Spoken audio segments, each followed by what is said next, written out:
ठीक है ma'am, presentation है आपकी? हाँ जी ओके सर, नहीं प्रेजेंटेशन नहीं है। Okay, please continue ma'am, start कर सकते हैं आप। Okay, good afternoon everyone, hope you all are doing great. आज हम लोग लैंग्वेज और सोसाइटी के ऊपर डिस्कशन करेंगे। सो बेसिकली लैंग्वेज होती क्या है? My first question is this. Language is the medium of instruction, जिससे आप एक दूसरे से वार्तालाप करते हैं। भाषा is very important in our life. अगर लैंग्वेज ना हो तो वी कांट इवन इमेजिन कि हम लोग एक दूसरे से कम्युनिकेट कैसे करेंगे। लैंग्वेज इज द बेसिस जिससे हम अपने थॉट्स, इमोशंस, फीलिंग्स को एक्सप्रेस करते हैं।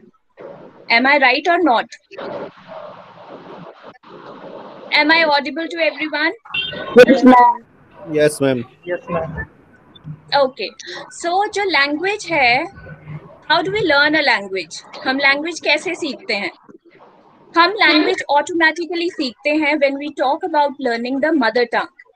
हमें हमारी जो मातृभाषा है वो कोई सिखाता नहीं है, हम उसे ऑटोमेटिकली सीखते हैं। अब हम ऑटोमेटिकली उसे कैसे सीखते हैं? हमारी फैमिली से, क्योंकि हम जिस फैमिली में पले बड़े हैं, वहां पे जो मातृभाषा बोली जाती है, हम उसको ऑटोमेटिकली, हमारा ब्रेन इस तरह से डिजाइंड है, या हम कह सकते हैं कि नेचर ने हमें ये ब्लेसिंग दी है कि जो लैंग्वेज एक इंसान सुनता है अपने आसपास, वो ऑटोमेटिकली उसको सीखना शुरू कर देता है, राइट? और जो हमारी मदर टंग होती है, हम उसकी ग्रामर को भी ऑटोमेटिकली सीखते हैं। हमें उसकी स्पेशली क्लासेस नहीं लेनी पड़ती कभी भी।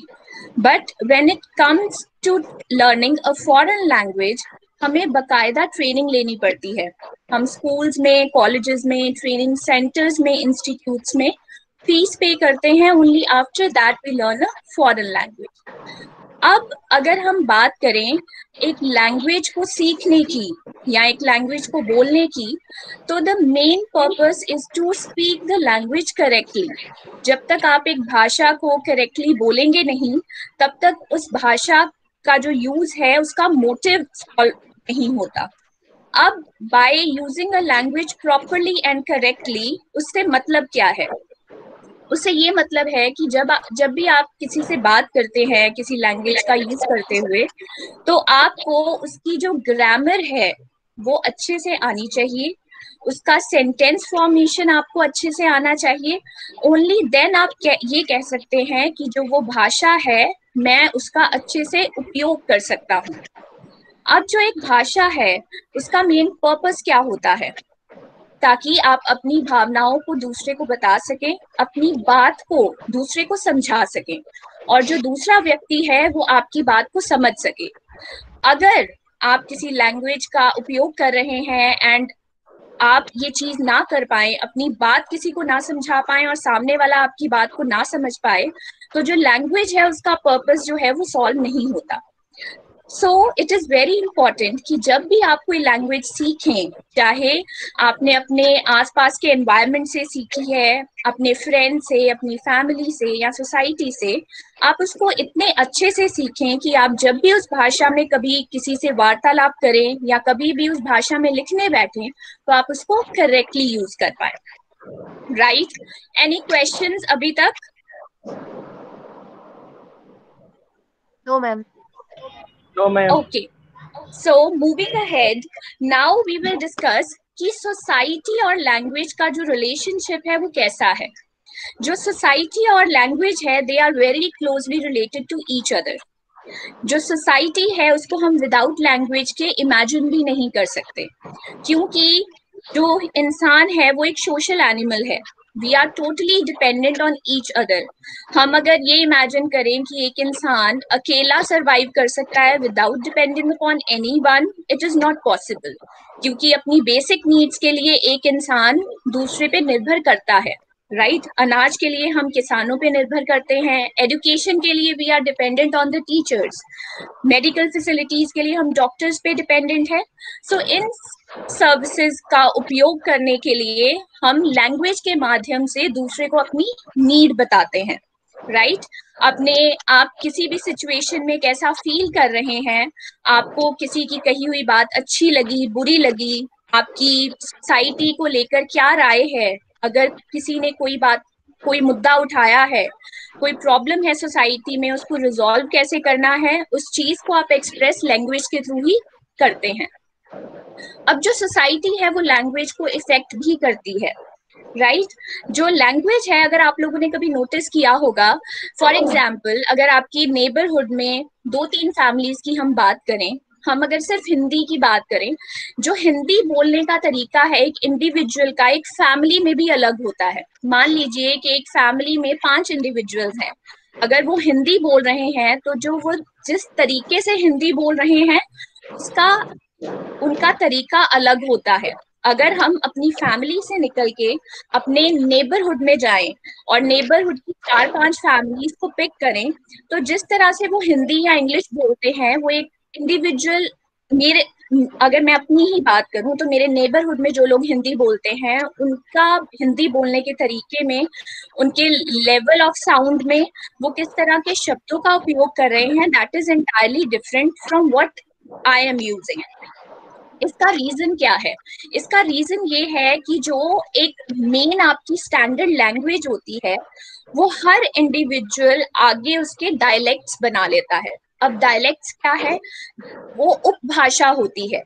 उपभाषा जो है वो डिसाइड करता है आपका रीजन, आप किस रीजन को बिलोंग करते हैं, राइट अब जब एक लैंग्वेज टीचर ने, चाहे वो लैंग्वेज टीचर हिंदी का है, चाहे इंग्लिश का है, चाहे पंजाबी का है, जब भी एक लैंग्वेज टीचर ने क्लासरूम में बच्चों को लैंग्वेज पढ़ानी है तो इट इज वेरी इंपॉर्टेंट कि वो जो टीचर है बच्चों के ग्रामर पे बहुत फोकस करे, क्योंकि जो एक लैंग्वेज है उसका कोर या उसका बेस आप ग्रामर कह सकते हैं। Grammar and sentence structure are very important अगर आपने किसी लैंग्वेज को सीखना है, राइट क्योंकि अगर आपके बेसिक्स क्लियर नहीं है, हम ये कह सकते हैं कि जो ग्रामर है that is the soul of your language. अगर आपको ग्रामर अच्छे से नहीं आती तो आप लैंग्वेज का उचित प्रयोग नहीं कर सकते। अब बात करें, अगर लैंग्वेज जब क्लासरूम में पढ़ाई जाती है तो लैंग्वेज बहुत बोरिंग सब्जेक्ट समझा जाता है, राइट लेकिन it is the duty of the teacher कि वो इस लैंग्वेज को इंटरेस्टिंग कैसे बनाए। अब लैंग्वेज पढ़ाने के तरीके को इंटरेस्टिंग बनाने के लिए टीचर्स को आजकल बहुत तरह के इनोवेटिव चीजें आ रही हैं, राइट बहुत रिफॉर्म्स आए हैं एजुकेशनल फील्ड में, तो जो टीचर्स हैं नई नई टेक्नोलॉजी का उपयोग कर सकते हैं, आईसीटी का यूज करें, एक्टिविटीज का यूज किया जा सकता है अगर लैंग्वेज पढ़ाने के लिए और उसको इंटरेस्टिंग बनाने के लिए। अब अगर हम बात करें कि जो लैंग्वेज है उसके जो डायलेक्ट्स हैं, एक इंडिविजुअल टू इंडिविजुअल डिफर करता है आप किस तरह से एक भाषा को बोलते हैं। अब वो डिफरेंसेस क्यों होते हैं? डिफरेंसेस 3 फैक्टर्स पे डिपेंड करते हैं। The first factor is your social factor. Social factor में कौन कौन से फैक्टर्स आएंगे? कोई आंसर देना चाहेगा? सोशल फैक्टर, सामाजिक कारकों से आप क्या समझते हैं? कोई आंसर देना चाहेगा? ओके, सोशल फैक्टर्स होते हैं बेसिकली आप किस ज्योग्राफिकल लोकेशन पे रह रहे हैं, राइट आप किस रीजन को बिलोंग करते हैं, वो बहुत ज्यादा इम्पैक्ट डालता है आपकी लैंग्वेज बोलने के तरीके पे।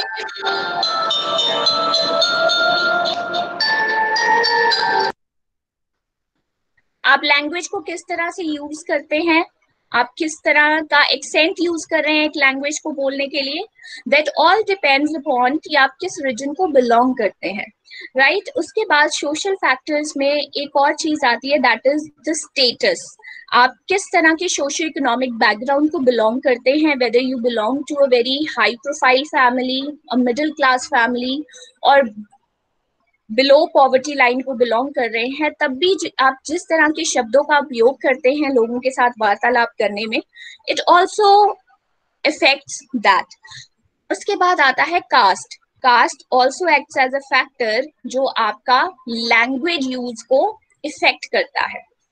Then comes your second main factor that is your personal factors, आपका सेक्स एंड एज, आप मेल हैं या फीमेल हैं, वो भी इफेक्ट करता है कि आप किस तरह का डायलेक्ट यूज कर रहे हैं, आप किस तरह की लैंग्वेज का उपयोग कर रहे हैं। Age, as you all know, जैसे जैसे हम मेच्योर होते जाते हैं, हमारी जो लैंग्वेज का उपयोग है वो रिफाइन होता जाता है।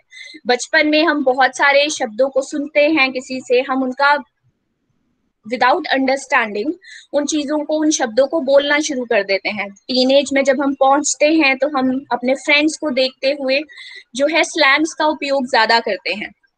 लेकिन जैसे जैसे हमें सोसाइटी का पता चलता है, हम ज्यादा एजुकेशन को जब अचीव कर लेते हैं, हम एक करियर में सेटल डाउन हो जाते हैं, तब जो हमारी लैंग्वेज है वो रिफाइन हो जाती है। हमें पता चल जाता है कि what is acceptable and what is not acceptable in the society, right. उसके बाद जो थर्ड फैक्टर है विच इफेक्ट्स योर लैंग्वेज डिफरेंसेस एक इंडिविजुअल में, that is the content of the conversation, कि आप किस तरह की कॉन्वर्सेशन, या हम सिंपल शब्दों में कहें आप किस टॉपिक पे बात कर रहे हैं और आप किस इंसान से बात कर रहे हैं। कभी आपने नोटिस किया है कि जो डॉक्टर्स जिस तरह की लैंग्वेज यूज करते हैं that is entirely different from the language जो टीचर्स यूज करते हैं। अब मैं ये नहीं कह रही कि मुझसे अगर कोई डॉक्टर बात करेगा तो उसकी लैंग्वेज डिफरेंट है, राइट। आई एम सेइंग कि अगर डॉक्टर्स का एक ग्रुप है, टीचर्स का एक ग्रुप और एक इंजीनियर्स का ग्रुप बैठा है, the kind of language they are using that is entirely different, क्योंकि they all belong to different fields. उनके फील्ड अलग हैं, उनका वर्क एनवायरमेंट अलग है, राइट। जिस तरह के लोगों के साथ वो उठते बैठते हैं that is entirely different, right. अब उसके बाद अगर हम बात करें कि जो एक लैंग्वेज टीचर है, it becomes very important for her कि जब भी वो क्लास में पढ़ाए, वेदर शी इज टीचिंग, ही और she is teaching English, Hindi और पंजाबी इन द क्लासरूम, जो लैंग्वेज पढ़ाते time the main focus, the main method of teaching should be student centered, क्योंकि जब तक बच्चा इन्वॉल्व नहीं होगा लर्निंग में, the kids won't take interest in learning। And आप लोगों को सबको पता होगा कि जब तक बच्चे इंटरेस्ट नहीं लेते पढ़ने में तो बच्चे सीखते नहीं हैं, राइट।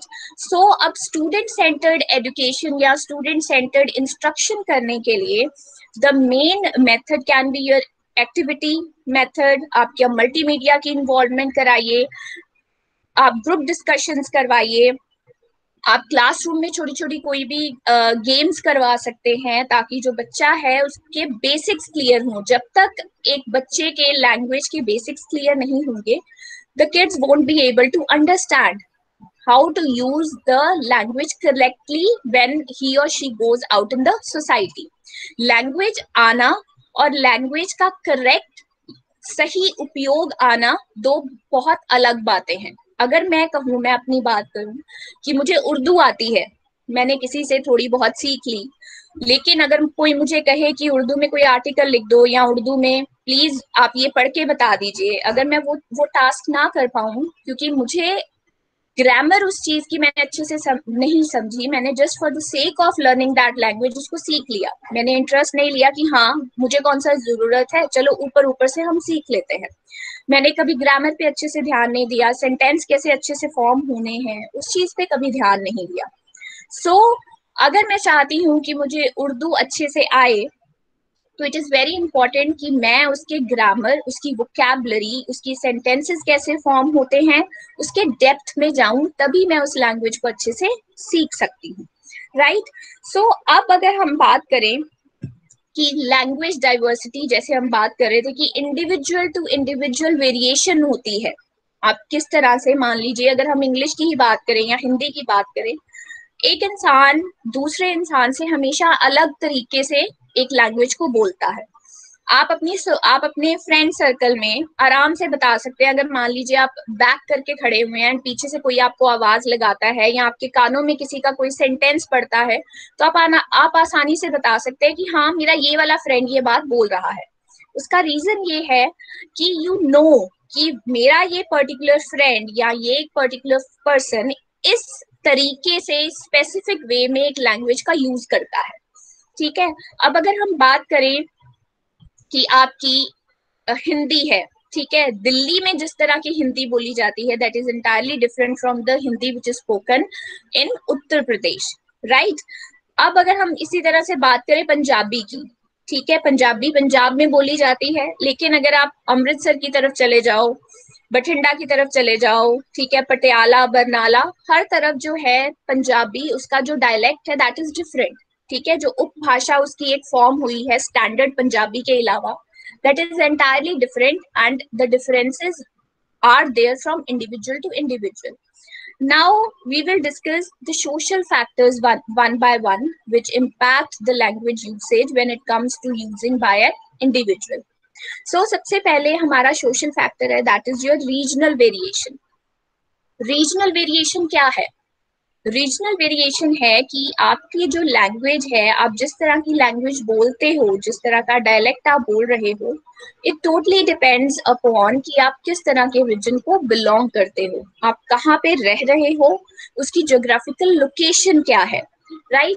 आप मान लीजिए आप दिल्ली में रहते हैं, तो जो आप जिस तरह की हिंदी, जिस तरह के वर्ड्स, जिस तरह के लहजे में हिंदी का उपयोग करेंगे, that would be entirely different from the usage of the Hindi in Uttar Pradesh, right?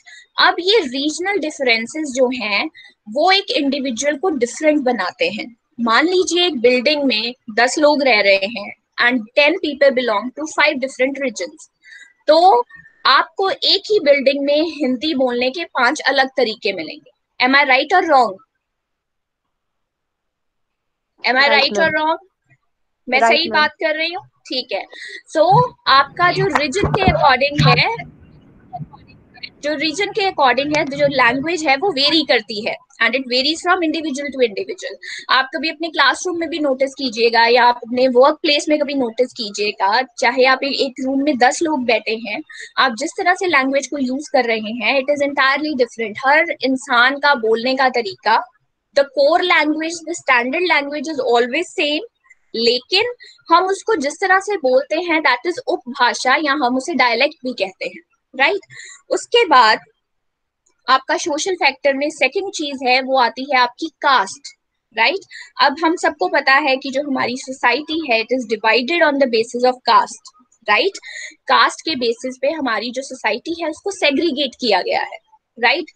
Earlier हमें, आप सबको पता है कि जैसे ब्राह्मण, क्षत्रियास, वैश्यास, शूद्रास, इस इन 4 सेक्ट्स में जो एक सोसाइटी है उसको डिवाइड किया गया था, राइट?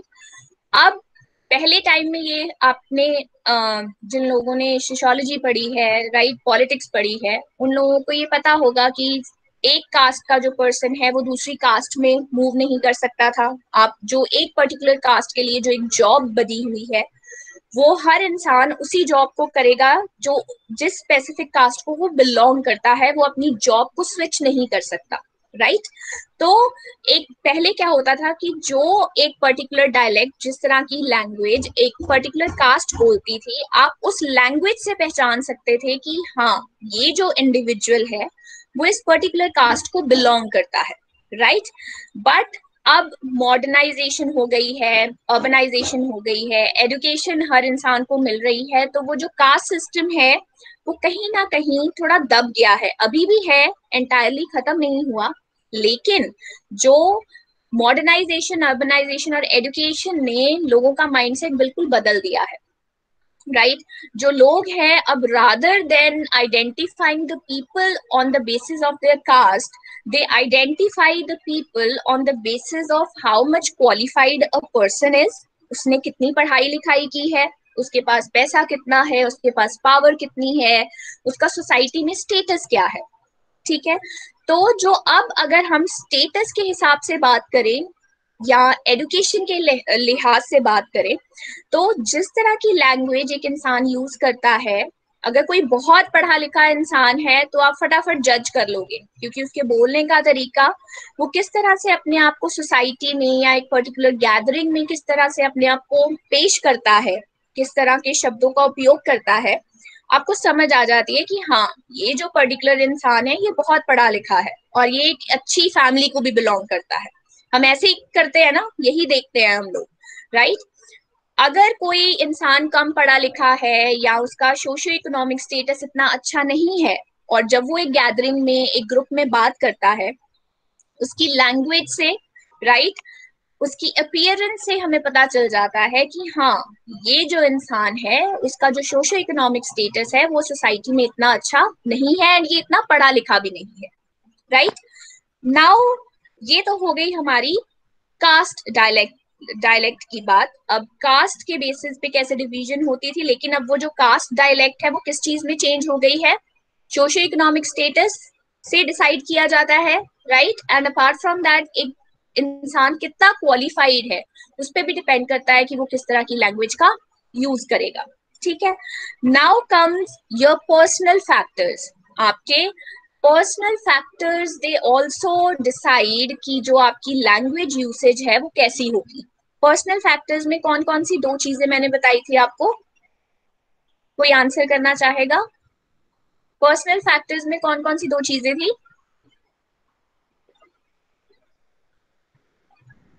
पर्सनल फैक्टर्स में दो चीजें हैं, one is sex and age, right. सब Sex and age. राइट। तो what do you understand by sex? Sex is basically the sociological division of a human being. Basically आपका जेंडर की जो division है वो आपकी जो सोसाइटी के नॉर्म्स हैं, according to that whether you are a male or a female, that is your sex. अब जो आपका सेक्स है वो डिसाइड करता है कि आपने किस तरह की लैंग्वेज को बोलना है, राइट। बट आप अगर फीमेल हैं या मेल हैं, ठीक है, और आप एक पर्टिकुलर तरीके की लैंग्वेज को आपने यूज करना है, ये लिंग्विस्टिक सिस्टम ने डिसाइड नहीं किया है। लिंग्विस्टिक सिस्टम क्या होता है? इट इज बेसिकली कि आपने एक पर्टिकुलर लैंग्वेज को यूज कैसे करना है। आप एक मेल हैं या एक फीमेल है और आपने किस तरह की लैंग्वेज का उपयोग करना है, ये आपकी सोसाइटी, ये आपके सोशोलॉजिकल नॉर्म्स हैं, ये आपकी सोसाइटी ने डिसाइड किया है। अब जो एक मेल है उसको कैसे आप माना जाता है कि उसके हाथ में पावर है, राइट, उसने कंट्रोल करना है एक फीमेल को, राइट। मेल्स जो हैं वो डोमिनेट करते हैं, ये हमारी सोसाइटी ने हमें सिखाया है, राइट। ऐसे ही डिफरेंशिएशन की गई है एक मेल और फीमेल की, ठीक है। सो अब एक मेल से एक्सपेक्ट किया जाता है कि क्योंकि उसके पास अथॉरिटी है तो जो उसकी आवाज है उसमें हार्शनेस, टफनेस होनी चाहिए, उसको बोल्ड होना चाहिए डिसीजन लेने में। सो जो उसकी लैंग्वेज है वो थोड़ी रूड हो सकती है, वो चलेगा, उसको पोलाइट होने की जरूरत नहीं है। सो आपने नोटिस किया होगा कि जब भी मेल बात करते हैं वो बड़ी अथॉरिटेटिव लैंग्वेज का यूज करते हैं, राइट, कि जो कह दिया हाँ जी वही है, वैसा होना चाहिए। And they are not concerned about कि हाँ मुझे थोड़े हम्बल वर्ड्स यूज करने हैं, थोड़ी पोलाइटली बात करनी है, that is not important when it comes to males. लेकिन फीमेल्स की अगर बात करें तो फीमेल्स को क्या कैसे देखा जाता है in the society? They are considered to be inferior to men, ऐसा लोग सोचते हैं, राइट, ठीक है। एंड जो फीमेल्स हैं उनको ऐसे बनाया गया है कि they have to move according to what males are saying in the society, right? And female से expect किया जाता है कि they have to use a language जो जिसमें जो words हैं वो appropriate हो, जो society accept करती है, right? जो सोसाइटी में एक्सेप्टेबल नहीं है वो जो औरतें हैं उन वर्ड्स का उपयोग नहीं कर सकती। जो लेडीज हैं उनको बहुत पोलाइटली बात करनी है, बहुत स्वीटली बोलना है, राइट, एंड हमेशा हम्बल रहना है। This is how the society works and this is the main reason कि जब एक लड़का और एक लड़की बात करते हैं तो उनकी जो लैंग्वेज है उसमें डिफरेंस होता है। यही एक मेन रीजन है for the difference between the kind of language a male and female uses in the society, ठीक है। हम जब लैंग्वेज सीखते हैं बचपन में अपने पेरेंट्स से, ठीक है, अपने फैमिली, जो हमारी फैमिली होती है वो हमारा फर्स्ट एजुकेशनल इंस्टीट्यूट होता है। हम बहुत कुछ सीखते हैं, हम बोलना सीखते हैं, हम चलना सीखते हैं, सोसाइटी में उठना कैसे है, बैठना कैसे है, खाना कैसे है, क्या एक्सेप्टेबल है सोसाइटी में, क्या एक्सेप्टेबल नहीं है, वो सारी चीजें जब हम सोसाइटी में एक बच्चा निकलता है उसे तब पता चलता है, राइट। किस तरह के ये वर्ड्स हैं वो हमें पेरेंट्स बता देते हैं कि हाँ ये वाला जो वर्ड है वो बैड वर्ड है तो आपको ये नहीं बोलना है। लेकिन अगर बाई चांस वो बच्चा बाहर जाके उस वर्ड का यूज करता है तो उसे सोसाइटी भी बता देती है कि हाँ बेटा ये जो वर्ड है वो गलत है, आप इसका यूज मत करो। सो जो बच्चे हैं वो सब कुछ सोसाइटी से सीखते हैं। फैमिली के बाद सोसाइटी जो है, सोसाइटी में अब सिर्फ आपका आस पड़ोस नहीं आता, योर स्कूल, जो your educational institution, that also comes under society. आप उससे भी लैंग्वेज को सीखते हो। अब स्कूल्स में जब हम लैंग्वेज सीखते हैं तो हमें करेक्ट यूसेज ऑफ लैंग्वेज सिखाई जाती है। हमें घर पे कोई ग्रामर नहीं सिखाता। अगर हम अपनी मातृभाषा की बात करें, ग्रामर हमें हिंदी और पंजाबी की भी जाके स्कूल में ही सीखनी पड़ती है। वहां पे जाके हमारी रिफाइनमेंट हो जाती है लैंग्वेज की। लैंग्वेज हमें आती है हिंदी, लेकिन उसको सही तरह से उपयोग कैसे करना है वो हमें स्कूल सिखा देता है। लेकिन जब फॉरेन लैंग्वेज लर्न करने की बात आती है या सेकंड लैंग्वेज की बात करें, अब हम सब लोगों के लिए जो इंग्लिश है वो सेकंड लैंग्वेज है, वो हमारी मदर टंग नहीं है, right? M I right or not? जो लैंग्वेज आपकी इंग्लिश लैंग्वेज है वो हमारी मदर टंग नहीं है, उसको हम स्कूल में जाके सीखते हैं, ठीक है? उसकी ग्रामर हमें बकायदा सिखाई जाती है, ठीक है? हिंदी के साथ, पंजाबी के साथ हम इंग्लिश को भी सीखते हैं। इंग्लिश थोड़ी हमें मुश्किल लगती है क्योंकि हमने कभी सीखी नहीं, कभी सुनी नहीं, और कई बच्चों को वो बहुत बोरिंग भी लगती है, बहुत डिफिकल्ट भी लगती है, राइट? लेकिन अगर एक लैंग्वेज टीचर चाहता है कि जो उसके क्लासरूम में बच्चे हैं वो इंग्लिश को भी उतनी ही एक्टिवली सीखे, तो it becomes the duty of the language teacher, English language teacher, कि वो एक्टिविटीज और गेम्स को इनकॉर्पोरेट करे अपनी क्लासरूम में, ताकि जो स्टूडेंट्स हैं वो एक्टिवली पार्टिसिपेट करें लर्निंग में। आजकल टेक्नोलॉजी ने इतनी एडवांसमेंट कर ली है। अगर हम एजुकेशन की बात करें, बहुत चीजें हैं, बहुत लर्निंग मेथड्स हैं, बहुत सारी इंस्ट्रक्शनल स्ट्रैटेजीज हैं जो एक टीचर क्लासरूम में यूज करके बच्चे को बहुत कंफर्टेबल बना सकता है लैंग्वेज के प्रति। एंड अपार्ट फ्रॉम दैट, जो बच्चे हैं उसमें जब इंटरेस्ट लेंगे तो वो अंडरस्टैंडिंग अपने आप उनकी बढ़ेगी, और जब अंडरस्टैंड करके कोई चीज वो सीखते हैं तो जो उसकी रिटेंशन है वो लॉन्ग टाइम रहती है। एंड जो बच्चे हैं वो उसको खेलते खेलते उस लैंग्वेज को यूज करना सीख जाते हैं। अब जो एक बहुत इंपॉर्टेंट चीज जो एक टीचर के लिए इंपॉर्टेंट है, टीचर को हमेशा जब ग्रामर सिखानी है क्लासरूम में, the teacher should not always focus on कि मैं बच्चों को रट्टे लगवा दूं रूल्स के, ठीक है? अगर बच्चे क्लासरूम में रट्टे लगा भी रहे हैं तो जो टीचर है उसको हमेशा स्टूडेंट्स को डिस्करेज करना है कि हमने रट्टे नहीं लगाने, हम रूल्स को समझेंगे, उनको फिर अप्लाई करेंगे। सो बच्चों को क्लासरूम में रूल्स बताने हैं, फिर उनको प्रैक्टिस एक्सरसाइजेस देनी है, only then they will be able to learn the language efficiently. And जब एक बच्चा इफेक्टिवली और एफिशिएंटली एक लैंग्वेज को सीखेगा, तभी वो सोसाइटी में उसका जाके प्रॉपर उपयोग कर सकता है, right? Now after this comes your standard dialect. अब स्टैंडर्ड डायलेक्ट क्या होता है? स्टैंडर्ड डायलेक्ट को हम हिंदी में कहते हैं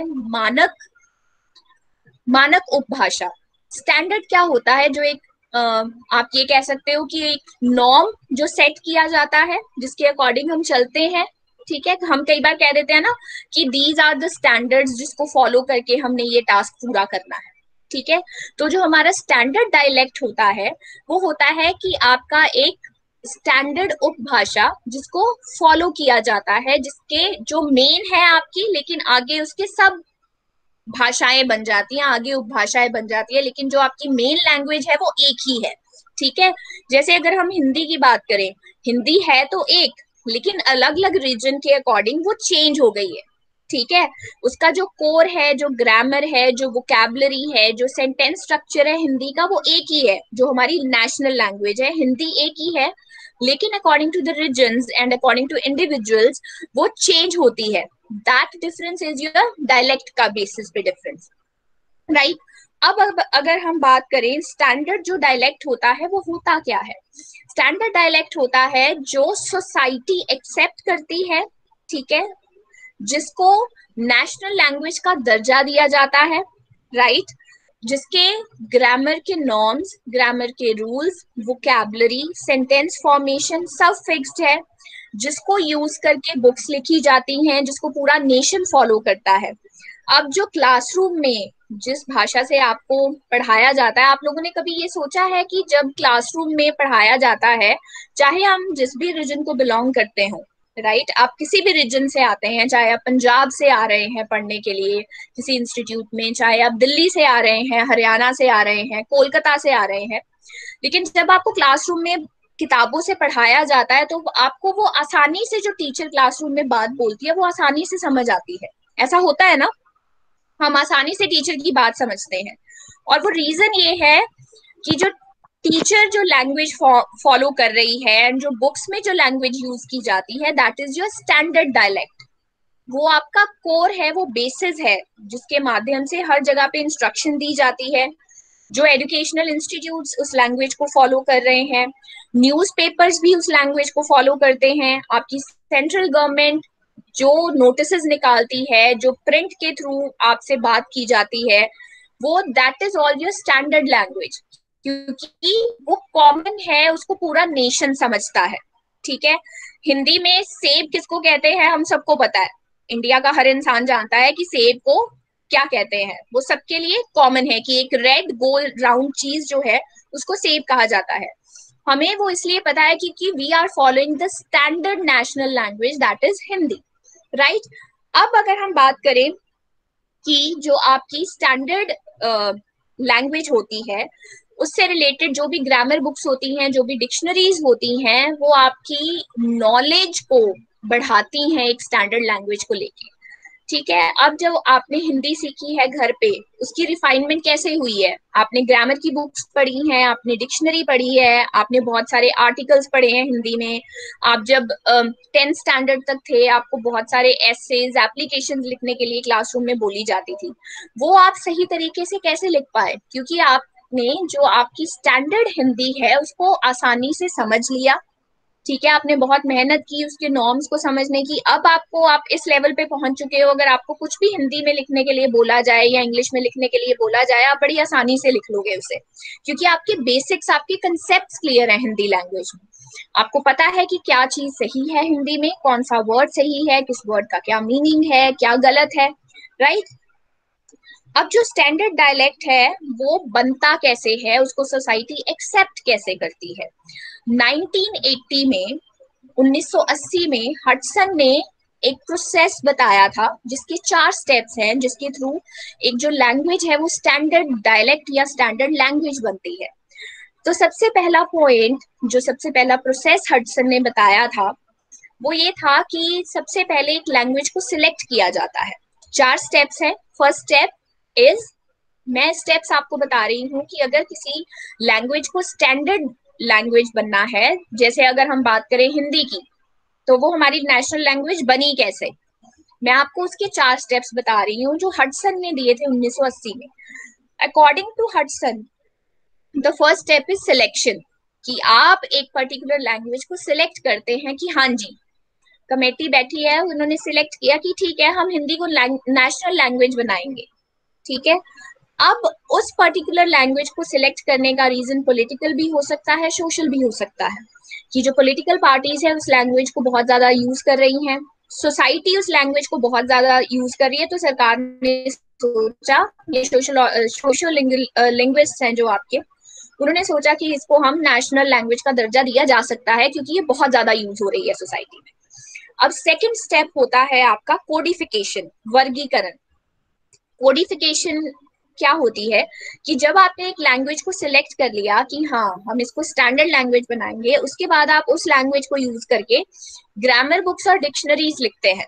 ठीक है, अब ग्रामर बुक्स और डिक्शनरीज लिखने का ये रीजन होता है कि जो कॉमन मैन है, जो आम लोग हैं, उन लोगों को भी पता चल जाए कि अगर ये जो पर्टिकुलर लैंग्वेज है हिंदी, उसकी जो ग्रामर है वो इस तरह की है, उसकी डिक्शनरी उसकी इस वर्ड का ये मीनिंग है। So just to reach out the other masses, to reach everyone, grammar books और डिक्शनरीज लिखी जाती हैं ताकि सबको पता चल जाए कि ये नॉर्म्स है एक पर्टिकुलर लैंग्वेज के, राइट। देन इलैबोरेशन ऑफ फंक्शन, इलैबोरेशन की जाती है, बताया जाता है कि उस पर्टिकुलर लैंग्वेज का रोल क्या है सोसाइटी में। उस सोसाइटी के जो लोग हैं वो डिसाइड करते हैं कि किस तरह का फंक्शन जो है वो एक लैंग्वेज प्ले करेगी उनकी, जब उसका यूज किया जाएगा। सो जो एजुकेशनल फील्ड है, जो सरकारें हैं, जो पॉलिटिकल पार्टीज हैं, वो सब उस लैंग्वेज का यूज करते हैं, बट वो जो लैंग्वेज यूज होती है वो स्टैंडर्ड होती है, उसके नॉर्म्स, उसके ग्रामर, उसकी वोकैबुलरी, उसका सिंटैक्टिक स्ट्रक्चर, उसका जो सेंटेंस फॉर्मेशन है वो सेम रहता है। अब जो हमारी हिंदी है वो हमारी नेशनल लैंग्वेज है, ठीक है, लेकिन उसकी ग्रामर वोकैबुलरी है वो आप कहीं पे भी चले जाओ, कहीं पे भी आप किताबें पढ़ोगे वो सेम है। आप इंडिया के किसी भी रीजन में चले जाओ, आपको जो नॉर्म्स हैं वो हमेशा सेम ही मिलेंगे, वो हिंदी के कभी चेंज नहीं होते, ठीक है। Now the fourth and the last step is acceptance. जब ये सब चीजें हो जाती है, सिलेक्शन हो गई, कोडिफिकेशन हो गई, उसका फंक्शन एलैबोरेट कर दिया, उसके बाद जो है एक्सेप्ट कर ली जाती है वो एक particular language as standard language of a nation. So through this manner जो है आपकी हिंदी लैंग्वेज वो आपकी नेशनल लैंग्वेज बनी है, राइट। अब आपकी जो पर्सनल फैक्टर्स, हमने सेक्स की बात की थी, ये तो हो गया आपका स्टैंडर्ड डायलेक्ट। उसके बाद हमने एक पर्सनल फैक्टर्स की बात की थी जो आपके डिसाइड करते हैं लैंग्वेज डाइवर्सिटी को। उसमें सेक्स की हमने बात कर ली कि मेल और फीमेल की जो लैंग्वेज यूसेज है उसका तरीका अलग होता है। उसमें सेकंड फैक्टर था एज। एज जो है उस वो भी डिसाइड करती है कि आप किस तरह की लैंग्वेज का यूज करते हैं।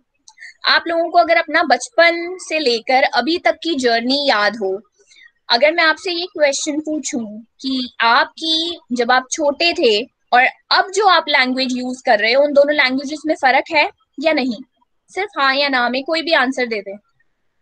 जो आपने बचपन में लैंग्वेज यूज की है और जिस तरह की लैंग्वेज आप अब यूज कर रहे हो उन दोनों में फर्क है ना? Yes, ma'am. Yes, ma'am. There is a huge difference. वो फर्क क्यों है? क्योंकि जब आप छोटे थे आपकी समझ उतनी नहीं थी एक लैंग्वेज को लेके, आपकी वोकैबुलरी भी लिमिटेड थी, से जो अपने फ्रेंड से जो सोसाइटी से जितना ग्रास्प किया आपकी समझ के हिसाब से आपने उसको मॉडिफाई करके अपनी सहूलियत के हिसाब से, अपने कंफर्ट जोन के हिसाब से उसको यूज किया, ताकि एटलीस्ट आप जो सोसाइटी है उसमें सस्टेन, उसमें सरवाइव कर सको, अपनी जो नीड्स है उनको लोगों को बता सको, लोगों की बातें समझ सको। जब आप टीनेज में आए, आप लोगों ने नोटिस किया होगा कि जो टीनेजर्स हैं वो स्लैंग्स का बहुत यूज करते हैं। स्लैंग्स पता है आपको क्या होते हैं? कोई बताएगा स्लैंग्स क्या होते हैं? एनीवन? जो स्लैंग्स होते हैं, जैसे हम व्हाट्सएप पे वर्ड्स को तोड़ मड़ोड़ के यूज करते हैं, वर्ड्स की जो शॉर्ट फॉर्म्स हैं जो टीनेजर्स यूज करते हैं हम उनको स्लैंग्स कहते हैं। टीनेजर्स या एडोलेसेंट एज में जो बच्चे होते हैं वो स्लैंग्स का बहुत यूज करते हैं, लेकिन जैसे ही उनका जो टीनेज पीरियड खत्म होता है, जैसे ही वो हायर स्टडीज के लिए जाते हैं, कॉलेजेस में एंटर करते हैं, तो जो उनकी लैंग्वेज है वो और रिफाइन हो जाती है और वो जो स्लैंग्स है उनका जो यूज है कम करना शुरू कर देते हैं। एंड द मिनट वो एक करियर में सेटल डाउन हो जाते हैं तो वो स्लैंग्स बिल्कुल यूज नहीं करते। अब आप लोगों ने भी अपने टीनेज में स्लैंग्स यूज किए होंगे, लेकिन अब आप लोगों ने बंद कर दिए होंगे, राइट? एम आई राइट और रॉन्ग? Right, ma'am. अब हम स्लैंग्स का यूज नहीं करते क्योंकि हमें समझ आ गई है कि according to our age and according to our work place, हम जहाँ पे काम कर रहे हैं, हमारी एज और हमारे करियर को हमारे वर्क प्लेस में वो सब चीजें एक्सेप्टेबल नहीं है। एंड अपार्ट फ्रॉम दैट जब आप जॉब करने लग जाते हो, we need to be more presentable. सिर्फ लुक्स के मामले में नहीं, आप जिस तरह की लैंग्वेज बोल रहे हो, जिस तरह के वर्ड्स का यूज कर रहे हो, वो भी बहुत इंपॉर्टेंट होता है। आप लोग कभी नोटिस करना, अगर कोई इंसान आपके सामने थोड़ी बहुत अच्छी, बहुत रिफाइंड इंग्लिश या हिंदी बोलता है तो आप एकदम से इम्प्रेस हो जाते हो इंसान से। स्पीकिंग एक ऐसी चीज है, अगर आपको लैंग्वेज बहुत अच्छी तरह से आती है, आप किसी भी इंसान की अटेंशन घंटों तक लगातार उसकी अटेंशन को आप ग्रैब कर सकते हो, राइट? किसी को सिर्फ अपने बोलने से अपनी तरफ अट्रैक्ट करना, that is also a skill, right? So इस स्किल में माहिर होने के लिए आपका लैंग्वेज पे अच्छा होल्ड होना बहुत जरूरी है, राइट? अब जो लैंग्वेज, जब स्पीकिंग की बात होती है तो आपको बहुत चीजों का ध्यान भी रखना पड़ता है। आपको लैंग्वेज ग्रामर अच्छे से आनी चाहिए, आपको आपका जो पिच है बोलने का, आप किस तरह की ऑडियंस को एड्रेस कर रहे हो एक टॉपिक पे, वो भी बहुत इंपॉर्टेंट होता है जब आप लैंग्वेज का यूज करते हुए गैदरिंग में, राइट। अब अगर हम बात करें कि जो ओल्ड पीपल होते हैं, कभी नोटिस करना, उनकी जो लैंग्वेज होती है, वो जिस तरह के वर्ड्स यूज करते हैं, वो बहुत पोलाइट, बहुत humble, they are full of they are always full of concern for the others. वो हमेशा आपको अच्छी सलाह देते हैं, जो ओल्ड एज में लोग होते हैं। अब उसका रीजन क्या होता है? दे आर सॉर्टेड आउट, उन्होंने जो अचीव करना था लाइफ में, they have achieve that, right. And apart from that, उनके एक्सपीरियंस इतना हो चुका होता है लैंग्वेज का, बहुत जनरेशन टू जनरेशन उन्होंने चीजों को बदलते हुए देखा है। उनकी जो लैंग्वेज होती है, that is entirely different from all other age groups. जो आपकी फैमिली की अगर हम बात करें, so with maturity, with age, with experience, जो लैंग्वेज है वो रिफाइन होती जाती है, क्योंकि हमें ग्रामर की बहुत अच्छे से समझ आने लग जाती है। हम पढ़ना लिखना उस पर्टिकुलर लैंग्वेज में ज्यादा शुरू कर देते हैं। अपार्ट फ्रॉम दैट, जो हमारा फ्रेंड सर्कल है वो धीरे धीरे शिफ्ट होता रहता है, एंड हम जैसे जैसे पढ़ाई में ज्यादा इन्वॉल्वमेंट है, हम ज्यादा करियर फोकस्ड हो जाते हैं, तो हमें चीजों की और अच्छे तरह से समझ आने लग जाती है। हमें ये भी समझ आने लग जाता है कि हाँ, अगर हमने अपने बात को किसी से मनवाना है तो हम किस तरह से अपनी बात को सामने वाले को प्रेजेंट करें कि वो फटाफट हमारी बात मानने के लिए तैयार हो जाए। सो ये कुछ चीजें हैं जो आपकी लैंग्वेज डाइवर्सिटी को इफेक्ट करती हैं। 3 चीजें मैंने कौन सी बताई? 3 फैक्टर्स हैं। First factor is your social factor, जिसमें आपकी सोशियोलॉजी, आपकी ज्योग्राफिकल लोकेशन आती है, आपका कास्ट, सेक्स, आपका ethnic group. Second factor is your personal factor, personal factor में आपका सेक्स और एज आता है। थर्ड फैक्टर मैंने कौन सा बताया था? आपका conversation, content of the conversation. इसमें आता है कि कौन सा ग्रुप बात कर रहा है और किस टॉपिक पे कॉन्वर्सेशन हो रही है, राइट। उस ये 2 चीजें दे ऑल्सो डिसाइड कि आप किस तरह की लैंग्वेज का यूज करते हो, ठीक है। अब मान लीजिए द टॉपिक ऑफ आप बच्चों को एड्रेस कर रहे हो और आपने किसी टॉपिक पे बच्चों को लेक्चर देना है, तो एंड दूसरा ग्रुप है आपके पास, आपने कॉलेज के स्टूडेंट्स को एड्रेस करना है, उनको लेक्चर देना है, टॉपिक सेम है, राइटिंग स्किल टॉपिक है, ठीक है। लेकिन आप नोटिस करना, जब आप बच्चों के साथ इंटरेक्शन करोगे तो आप जिस तरह की लैंग्वेज यूज करोगे वो बिल्कुल डिफरेंट होगी as compare to the language जो आप यूज करोगे जब आप एडल्ट्स को एड्रेस करोगे, जब आप कॉलेज के स्टूडेंट्स को एड्रेस करोगे। एम आई राइट और रॉन्ग? Right ma'am. ठीक है। आप कभी नोटिस करना, आप अपनी फैमिली में ही अगर बच्चों से बात करते हो या बड़ों से बात करते हो, आपका बातचीत का तरीका अलग हो जाता है। सो ये सब चीजें हैं, ये 3 मेन फैक्टर्स हैं जो हमारी लैंग्वेज यूज को एक सोसाइटी में इफेक्ट करते हैं, राइट। सोसाइटी बहुत इंपॉर्टेंट रोल प्ले करती है कि हम लैंग्वेज को किस तरह से उपयोग करते हैं जब हमने लोगों से बातचीत करनी होती है। अब इन सब फैक्टर्स के अलावा जो आपकी लैंग्वेज है वो 2 तरह की होती है, ये आपको पता है। रिटन लैंग्वेज होती है एंड स्पोकन लैंग्वेज होती है। इन दोनों लैंग्वेजेस में भी फर्क होता है। जो आपकी रिटन लैंग्वेज होती है वो ज्यादा फॉर्मल होती है। वो फॉर्मल क्यों होती है? क्योंकि उसका रिटन रिकॉर्ड है, राइट। जब हम किसी से वर्बली बात करते हैं, सिर्फ बोल के बात करते हैं, तो वो इतनी फॉर्मल नहीं होती। नो डाउट हम ध्यान रखते हैं कि हम क्या बोल रहे हैं, बट हम इतना डिटेल में भी चीजों पे फोकस नहीं करते, इतनी इन डेप्थ भी ध्यान नहीं देते। But when it comes to written English, we are very much particular कि हम क्या लिख रहे हैं, हमसे कोई ग्रामर की गलती ना हो जाए, हम कोई सेंटेंस गलत ना लिख दें, हम कोई वर्ड गलत ना यूज कर ले। So there is a lot of difference between the written language and the spoken language. So this was all about language and society. And अब आप लोगों को समझ आ गया होगा कि जो लैंग्वेज और सोसाइटी है, इन दोनों में बहुत क्लोज रिलेशनशिप है। दोनों का एक दूसरे के बिना काम नहीं चल सकता। अगर हम बात करें कि लैंग्वेज के बिना सोसाइटी सस्टेन कर सकती है, so sorry, we are wrong. हम विदाउट लैंग्वेज सस्टेन ही नहीं कर सकते, क्योंकि हमें छोटी से छोटी अपनी चीज समझाने के लिए एक माध्यम चाहिए, और वो जो माध्यम है दैट इज लैंग्वेज। कभी आप इस लेक्चर के बाद ही आप 5 मिनट अपने आप को देना और सोचना कि अगर लैंग्वेज ना होती तो ह्यूमन बींग सर्वाइव कैसे करते, हम लोग कैसे सर्वाइव करते, हम एक दूसरे से बात ही ना कर पाते। आप लोगों में से कई लोग कहोगे कि जैसे हाँ साइन लैंग्वेज होती है हम उसका यूज करते, yes we would have use sign language, but हम फिर भी रिस्ट्रिक्ट हो जाते हैं अपनी भावनाओं को एक्सप्रेस करने में। सो लैंग्वेज और your intelligence are two things which makes us human beings different from animals. इसलिए जो इंसान है उसको social animal भी कहा जाता है. So this was all about today's lecture, that is language and society. अगर आप में से किसी को कोई क्वेश्चन पूछना है तो you can always ask.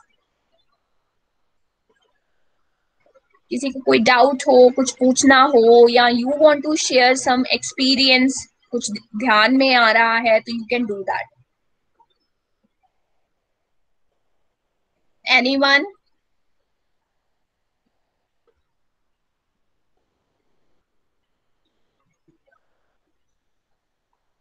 Am I audible? Yes, ma'am. हाँ जी, Yes, किसी ने कोई ma'am. क्वेश्चन, No किसी ने doubt, कोई ma'am. क्वेश्चन पूछना है, कोई experience you want to share in context of language, आप वो भी कर सकते हैं.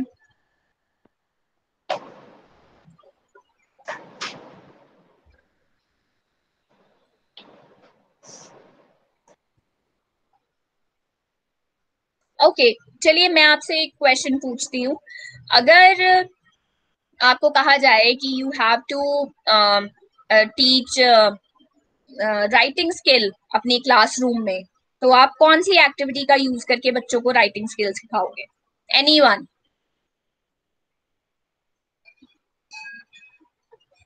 राइटिंग स्किल आप सबको पता है कि कुछ किसी चीज पे लिखना, लिखने के थ्रू अपने आप को एक्सप्रेस करना. तो आप राइटिंग कैसे सिखा सकते हो बच्चों को क्लासरूम में? एनीवन?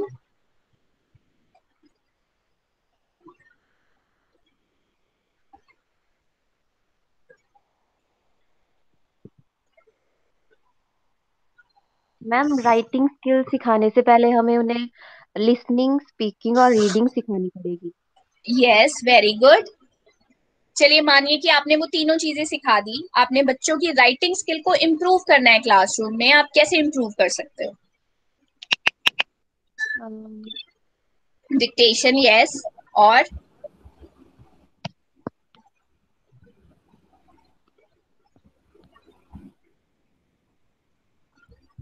डिक्टेशन के अलावा आप मल्टीमीडिया का यूज कर सकते हो, आप एक्टिविटीज यूज कर सकते हो, आप उनको राइटिंग असाइनमेंट्स दे सकते हो, आप उनको डेली बेसिस पे वो जो कर रहे हैं क्लासरूम में, यू कैन टेल देम कि आप उसका रिकॉर्ड लिख के अगले दिन लेके आओ. ठीक है, राइटिंग कॉम्पिटिशन्स करा सकते हो. यस. सो बेसिकली आपने जब राइटिंग भी क्लासरूम में सिखानी है तो बच्चों को इस तरह से सिखानी है that they are totally engrossed in your classroom, they take interest in your class. जब इंटरेस्ट लेंगे तो अपने आप वो चीजों को समझेंगे एंड अपने आप जो है उनके बेसिक्स क्लियर हो जाएंगे. So this was all about today's lecture. मैंने राइटिंग स्किल की इसलिए बात शुरू की थी because tomorrow I will be discussing with you the language skills and my main focus would be on writing skills. Any doubts? Anyone wants to ask anything? No, ma'am. No, ma'am. No, ma'am. Okay, thank you so much. Stay safe and stay healthy. Thank you. Thank you so much. See you tomorrow. Thank you, ma'am. Thank you, ma'am. Thank you, ma'am.